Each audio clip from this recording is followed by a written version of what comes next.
ko po!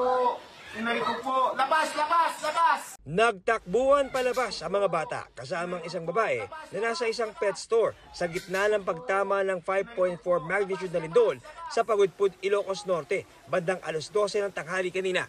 Sa lakas ng pagyanig, natapon na ang tubig sa loob ng ilang aquarium. Ramdam din ang lindol sa bayan ng Sarat kung saan nagbagsakan ang mga bato mula sa pader ng Santa Monica Church. Dalawang imahe ng santo ang natumba roon. Ayon sa caretaker ng simbahan, naglilinis sila nang maramdaman ang pag-uga ng lupa. Wala naman daw nasaktan. Mga bricks na hulog doon sa taas. Yung mga dustpan, mga timba, tinamaan ng mga bricks na durog. Naglabasan din ang mga empleyado sa Kapitolyo ng Ilocos Norte.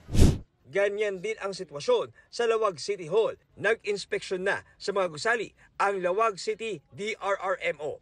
May ilang nakaramdam ng hilo at takot dahil sa pagyanig. So far, naman wala pang reported damages or monitored. We are ongoing kasi yung assessment ng mga agencies. Naramdaman din sa ilang bahagi ng Cordillera Administrative Region ang pagyanig.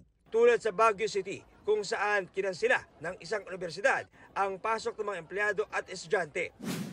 Ayon sa PHIVOLCS, naitala ang epicenter ng lindol sa Pagudpud, Ilocos Norte. Tectonic ang origin ng lindol na may lalim na 30 kilometro. Naramdaman din ang pagyanig hanggang sa mga karatig na probinsya tulad ng Abra, Ilocos Sur, Isabela at Cagayan. May 4 na naitalang aftershocks base sa huling datos kaninang alas 4 ng hapon. Pinag-iingat pa ang mga residente sa mga apektadong lugar sa posibilidad ng dagdag na aftershock.